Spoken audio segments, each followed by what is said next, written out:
Selamat pagi, siang, sore, atau malam. Di sini kami dari kelompok 1 akan mempresentasikan tentang kerangka konseptual pelaporan keuangan bab 1. Tujuan umum dari pelaporan keuangan yaitu menyediakan informasi keuangan tentang entitas pelapor yang berguna untuk investor saat ini, investor potensial, pemberi pinjaman, dan kreditor lain dalam membuat keputusan yang berkaitan dengan penyediaan sumber daya kepada entitas. Nah, keputusan investor saat ini dan potensial mengenai pembelian, penjualan, atau kepemilikan instrumen ekuitas dan instrumen utang bergantung pada imbal hasil yang diharapkan dari investasi pada instrumen tersebut. Demikian pula keputusan pemberi pinjaman saat ini dan pemberi pinjaman potensial dan kreditor lainnya tentang penyediaan atau penyelesaian pinjaman dan bentuk kredit lainnya, bergantung pada pembayaran pokok dan bunga atau imbal hasil yang diharapkan.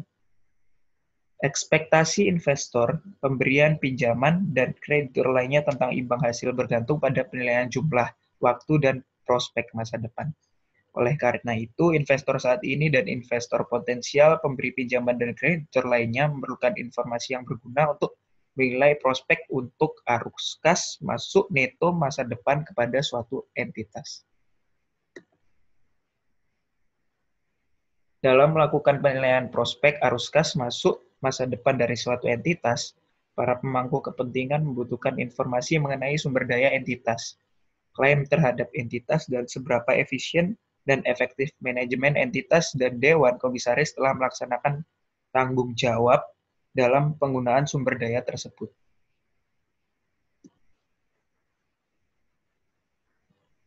Nah, banyak para pemangku kepentingan yang tidak dapat mensyaratkan entitas pelapor untuk menyediakan informasi secara langsung kepada mereka dan harus mengandalkan laporan keuangan bertujuan umum untuk mendapatkan informasi keuangan yang mereka butuhkan.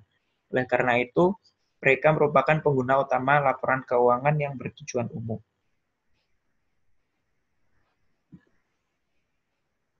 Laporan keuangan umum tidak dapat menyediakan seluruh informasi yang dibutuhkan oleh para pemangku kepentingan. Para pengguna tersebut perlu mempertimbangkan informasi terkait dari sumber-sumber lain. Tujuan dari laporan keuangan bertujuan umum ini bukanlah serta-merta untuk menunjukkan atau merepresentasikan nilai dari entitas pelapor. Akan tetapi, tujuan dari laporan keuangan bertujuan umum ini adalah untuk membantu investor dan kreditur. Informasi tersebut dapat dimanfaatkan oleh investor, baik investor saat ini ataupun investor potensial dalam melakukan kegiatan investasi mereka. Manfaat laporan keuangan bertujuan umum ini juga dirasakan oleh kreditur karena dapat menjadi sumber informasi dalam mempertimbangkan pemberian pinjaman terhadap entitas pelapor dengan cara mengestimasi nilai dari entitas pelapor. Nah, pengguna utama dari laporan keuangan tersebut atau laporan keuangan bertujuan umum ini memiliki latar belakang dan kepentingan yang berbeda-beda. Nah, hal ini pula yang dapat menyebabkan pertentangan dalam penggunaan dan penyusunan laporan keuangan. Untuk menanggapi hal tersebut, Ikatan Akuntan Indonesia atau IAI melalui Dewan Standar Akuntansi Keuangan atau DSAK mengembangkan standar akuntansi keuangan yang memiliki tujuan salah satunya adalah untuk menyediakan informasi yang dapat menjangkau segala kepentingan dan kebutuhan dari jumlah maksimum pengguna utama.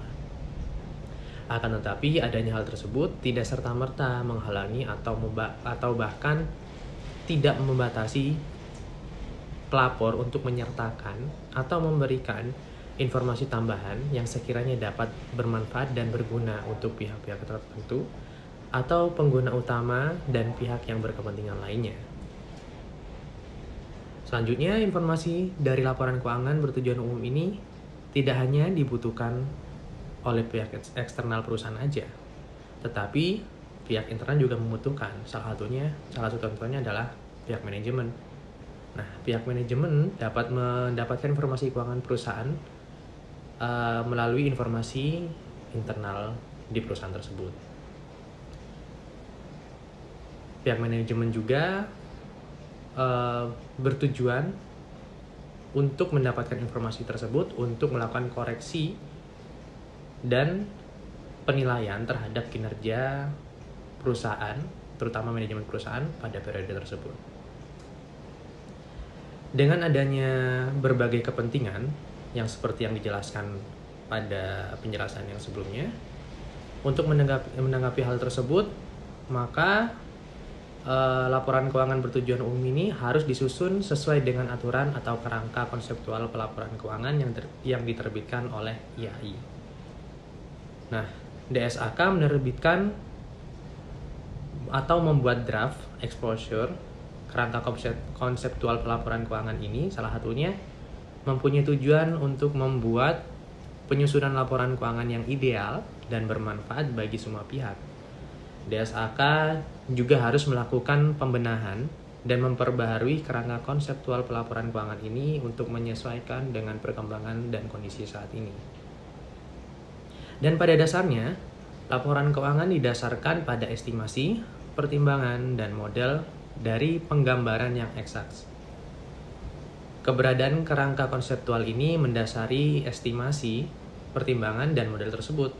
Hal ini pula yang menjadikan visi kerangka konseptual yang ideal yang disusun oleh DSAK tadi sulit dicapai atau dijangkau secara penuh karena membutuhkan waktu untuk dapat memahami, menerima, dan menerapkan cara baru dalam menganalisa transaksi dan peristiwa yang lain. Nah, penyesuaian tersebut sangat perlu untuk terus dilakukan karena bagaimanapun penetapan arah tujuan yang ingin dicapai sangatlah penting dalam pengembangan pelaporan keuangan karena dapat meningkatkan fungsi dan kegunaannya. Selanjutnya saya akan menjelaskan mengenai tujuan dari laporan keuangan selain yang disebutkan oleh teman saya di awal tadi. Yaitu yang pertama, menyediakan informasi mengenai posisi keuangan entitas pelapor yang merupakan informasi mengenai sumber daya ekonomi entitas dan klaim terhadap entitas pelapor. Yang kedua, menyediakan informasi mengenai dampak dari transaksi dan peristiwa lainnya yang mengubah sumber daya ekonomi dan klaim entitas. Selanjutnya mengenai sumber daya ekonomi dan klaim. Informasi mengenai sifat dan jumlah sumber daya ekonomi entitas dan klaim dapat membantu pengguna untuk mengidentifikasi kekuatan dan kelemahan keuangan entitas pelapor, yaitu membantu pengguna untuk menilai likuiditas dan solvabilitas entitas pelapor, kebutuhan untuk mendapatkan tambahan pendanaan dan sejauh mana entitas akan berhasil dalam memperoleh pendanaan tersebut. Informasi mengenai prioritas dan persyaratan pembayaran dari klaim saat ini membantu pengguna untuk memprediksi bagaimana arus kas masa depan akan terdistribusi kepada pemilik klaim terhadap entitas pelapor. Nah, untuk jenis sumber daya ekonomi yang berbeda ini dapat mempengaruhi penilaian pengguna atas prospek untuk arus kas masa depan dari entitas pelapor secara berbeda. Dan beberapa arus kas masa depan itu dihasilkan dengan dua cara, yaitu pertama dengan secara langsung dari sumber daya ekonomi saat ini seperti piutang, dan yang kedua adalah arus kas lainnya dihasilkan dari penggunaan sumber daya yang digabung untuk memproduksi dan memasarkan barang atau jasa kepada pelanggan. Meskipun apabila arus kas tersebut tidak dapat diidentifikasi dari masing-masing sumber daya atau klaim, maka pengguna laporan keuangan perlu mengetahui sifat dan jumlah sumber daya yang tersedia untuk digunakan dalam kegiatan operasi entitas pelapor. Nah, untuk menilai secara benar prospek untuk arus kas masa depan entitas pelapor ini, maka pengguna perlu memiliki kemampuan untuk membedakan antara kedua perubahan ini, yaitu yang pertama, perubahan sumber daya ekonomi dan klaim entitas pelaporan yang dihasilkan dari kinerja keuangan entitas pelaporan dan dari peristiwa atau transaksi lainnya seperti penerbitan instrumen utang dan instrumen ekuitas. Lalu, untuk mengenai informasi tentang kinerja keuangan entitas pelapor, itu membantu pengguna untuk memahami imbal hasil yang telah dihasilkan entitas dari sumber daya ekonominya.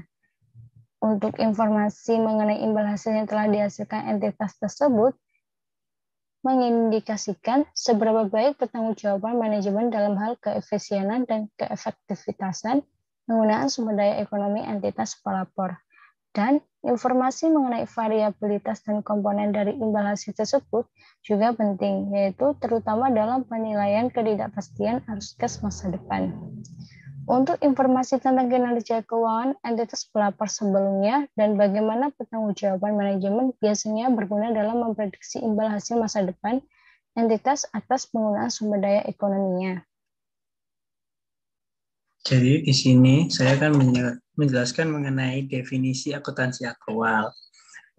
Di mana akuntansi akrual ini merupakan metode akuntansi yang mengakui pendapatan atau beban di saat belum terjadi pembayaran maupun penerimaan kas, atau dengan kata lain mengakui terlebih dahulu sebelum terjadinya transaksi.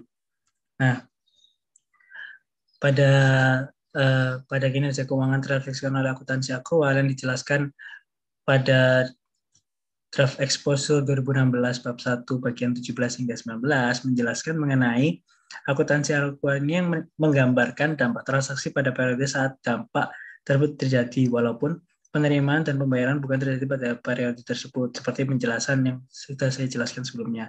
Nah, akuntansi akrual ini dinilai penting karena informasi mengenai kinerja keuangan memberikan dasar yang lebih baik dalam penilaian masa lalu atau historis maupun masa depan entitas dibandingkan dengan akuntansi kas yang hanya memberikan tentang penerimaan dan pembayaran kas selama periode tersebut. Nah, informasi kinerja keuangan selama satu periode terrefleksikan dari perubahan sumber daya dan klaim selain sumber daya tambahan langsung yang muncul seperti penerbitan kepemilikan saham tambahan. Sebagai informasi, perubahan yang terjadi kepada pengguna mengenai sumber daya ekonomi dan klaim entitas pelapor dan implikasi perubahannya terhadap kinerja keuangan di masa yang akan datang. Nah, hal ini berguna bagi penilaian informasi kinerja keuangan masa lalu maupun masa depan dalam menghasilkan arus kas bersih atau neto. Nah, informasi ini dapat mengidentifikasikan sejauh mana entitas pelapor telah meningkatkan kapasitasnya untuk menghasilkan arus kas masuk melalui aktivitas operasi daripada mendapatkan tambahan sumber daya secara langsung dari investor maupun kreditor. Nah, informasi lainnya yang didapatkan pada penerapan akuntansi akrual yaitu mengenai kinerja keuangan selama satu periode sebagai indikasi sejauh mana peristiwa seperti pertumbuhan harga pasar atau suku bunga telah bertambah ataupun berkurang atas sumber daya ekonomi sehingga mempengaruhi kemampuan entitas untuk menghasilkan arus kas bersih atau neto. Nah, di sini juga ada kinerja keuangan terrefleksikan oleh arus kas yang masa lalu yang dijelaskan pada bab 1 ini di bagian yang ke-20 dan perubahan pada sumber daya ekonomi dan klaim yang tidak berasal dari kinerja keuangan yang dijelaskan pada bagian 21. Nah, saya akan menjelaskan kinerja keuangan terrefleksikan oleh arus kas masa lalu, di mana untuk kinerja keuangan yang terrefleksikan oleh arus kas masa lalu memberikan informasi yang membantu pengguna sebagai penilai atas kemampuan entitas dalam menghasilkan arus kas masuk bersih atau neto di mana yang akan datang. Nah, sebagai indikator untuk entitas pelapor memperoleh dan menggunakan kas dan juga informasi mengenai pinjaman dan pembayaran utang, dividen atau distribusi kas kepada investor. Dan faktor lainnya memengaruhi kemampuan perusahaan dalam memenuhi kewajiban jangka pendeknya atau kemampuan untuk mengembalikan pinjaman kepada kreditor oleh entitas. Nah, informasi ini berguna sebagai interpretasi kinerja keuangan dan membantu memberikan pemahaman untuk pengguna dalam aktivitas operasi, mengevaluasi aktivitas pendanaan, menilai likuiditas dan solvitabilitas entitas tersebut. Nah, untuk perubahan pada sumber daya ekonomi dan klaim yang tidak berasal dari kinerja keuangan ini, pada bagian ini menjelaskan mengenai perubahan pada sumber daya ekonomi dan klaim yang tidak berasal dari kinerja keuangan seperti dijelaskan pada bagian sebelumnya, yaitu sumber daya tambahan langsung dari investor dan kreditor. Nah, sumber daya ekonomi dan klaim pelapor yang juga dapat berubah karena faktor lain selain kinerja keuangan, contohnya seperti penerbitan kepemilikan saham tambahan. Terima kasih, sekian.